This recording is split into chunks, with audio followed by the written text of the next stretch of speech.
सत श्री अकाल। स्वागत है आपका हमारे आज की क्लास में।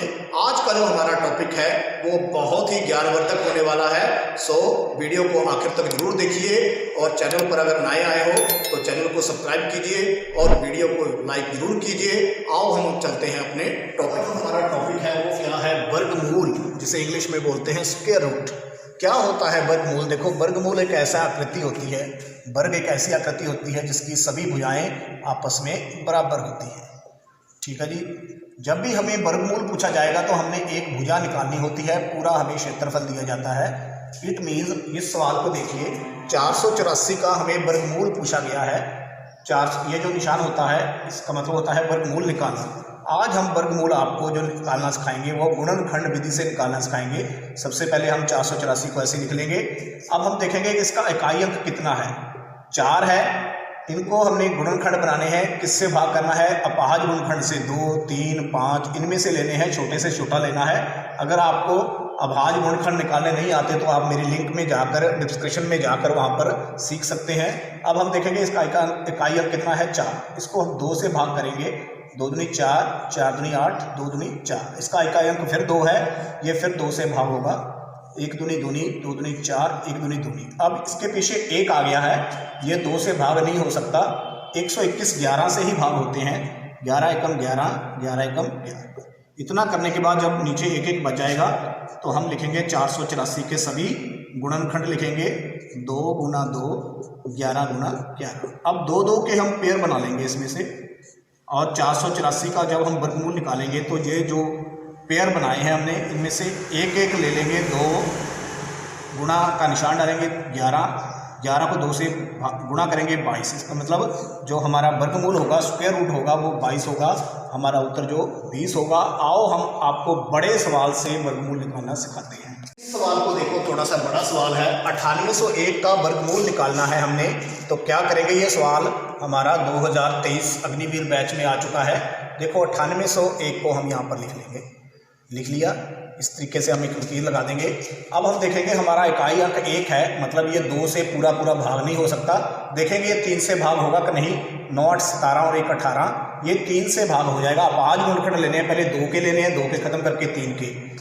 3 3 9, अब 8 है, 2 3 6, 2 बच गए 20 बन गए, 6 3 18, 2 बच गए 21 बन गए, यहाँ पर 7 3 21। अब फिर 3 से करेंगे। 1 3 3, ये नहीं जाएगा, 0, 8 3 24, 9 3 27। फिर 3 से जाएगा, 3 3 9, 6 3 18, 3 3 9। फिर 3 से जाएगा, 1 3 3, 2 3 6 1। अब 121 सिर्फ 11 से ही जाता है। 11 11 121। जब भी पूरे जोड़े बनने चाहिए, अगर इनके पूरे जोड़े बनेंगे तो हमारा परफेक्ट स्क्वायर होगा, पूर्ण वर्ग होगा। अगर नहीं बनेंगे तो हमारा आंसर नहीं निकलेगा। अब हम 9801 का वर्गमूल निकालेंगे, स्क्वायर रूट निकालेंगे। जो हमारे जोड़े बने हैं, पेयर बने हैं, इनमें से 1 1 ले लेंगे। 3 गुणा का निशान डालेंगे, 3 और 11। इनमें से 1 1 हमने ले लिया, इनको आपस में गुणा करेंगे। 3 3 9, 11 9 99, मतलब 99 जो है वो 9801 का जो वर्गमूल होगा। इट मीन्स हमारा जो पहला आंसर है वो सही होगा। अब हम इससे भी बड़ा सवाल लेकर आपको हल करना सिखाते हैं। देखो, आप 15,625 का वर्गमूल निकालना है हमने। हम यहाँ लिख लेंगे 15,625। ये हमने लिख लिया, एक लकीर यहाँ लगा दी, एक लकीर यहाँ लगा दी। अब हम देखेंगे कि इस सवाल के आखिर के इकाई अंक क्या है, 5। जिसका इकाई अंक 5 हो वो 5 से भाग हो जाएगा। हम 5 से भाग करेंगे। 3 5 15, 1 5 5, 1 बच जाएगा, 2 5 10, यहाँ 2 बच जाएंगे, 25 बच जाएंगे, 5 5 25। फिर 5 आ गया, फिर 5 से भाग करेंगे। 6 5 30, 1 बच गया, 2 5 10, 2 बच गए, 5 5 25। फिर 5 से भाग करेंगे। 1 5 5, 2 बच गए, 2 5 10, 5 5 25। फिर 5 से करेंगे। 2 5 10, 5 5 25। फिर 5 से करेंगे, 5 5 25। इस तरीके से हम ऐसे इनके जब नीचे 1 आ जाएगा तो रुक जाएंगे। 15,625 का जब हमने वर्गमूल निकालना है तो हम क्या करेंगे, इधर पेयर बनाएंगे। ऐसे 2 2 के जोड़े बनाएंगे। 1 1 इसमें से ले लेंगे। 1 जोड़ा, 2 पेयर और 3 पेयर बने हैं। 1 1 ले लेंगे। 5 गुना 5 गुना 5।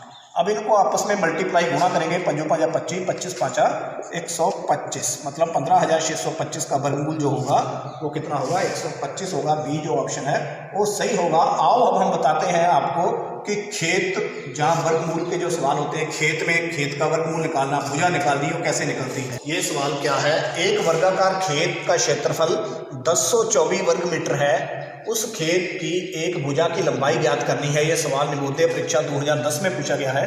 देखो, जो ऐसा सवाल होता है जिसमें वर्गाकार खेत है, ये इसका पूरा क्षेत्रफल हमें दिया हुआ है 1024 मीटर स्क्वायर, इसकी एक भुजा निकालनी है हमने। ऐसे सवाल वर्गमूल के होते हैं हमारे पास।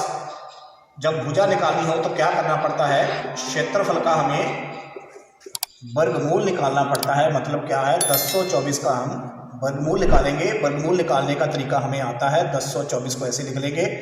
अब इसको 2 से भाग करेंगे, 5 दूनी 10, 1 दूनी 2 2 दूनी 4, फिर 2 से करेंगे, 2 दूनी 4, 5 दूनी 10, 6 दूनी 12, फिर 2 से करेंगे, 1 दूनी 2 2 दूनी 4, 8 दूनी 16, फिर 2 से करेंगे 64, फिर 2 से करेंगे 32, फिर 2 से करेंगे 16, फिर 2 से भाग करेंगे 8, फिर 2 से भाग करेंगे 4, फिर 2 से भाग करेंगे 2, फिर 2 से भाग करेंगे 1। हमारे ये 2 के पेयर बन जाएंगे, जोड़े बन जाएंगे। कितने पेयर बने, 1 2 3 4 5। अब हम वर्गमूल निकालेंगे 1024 का, तो 5 बार 2 जो है वो बाहर आ जाएंगे। अब इनकी गुणा करेंगे, 2 दूनी 4, 4 दूनी 8, 8 दूनी 16, 16 दूना 32 मीटर, मतलब वर्गमूल होगा 32 मीटर भुजा होगी। वर्गमूल मतलब भुजा, इट मीन्स हमारा डी ऑप्शन जो है वो सही होगा। आओ हम सीखते हैं पूर्ण वर्ग क्या होता है।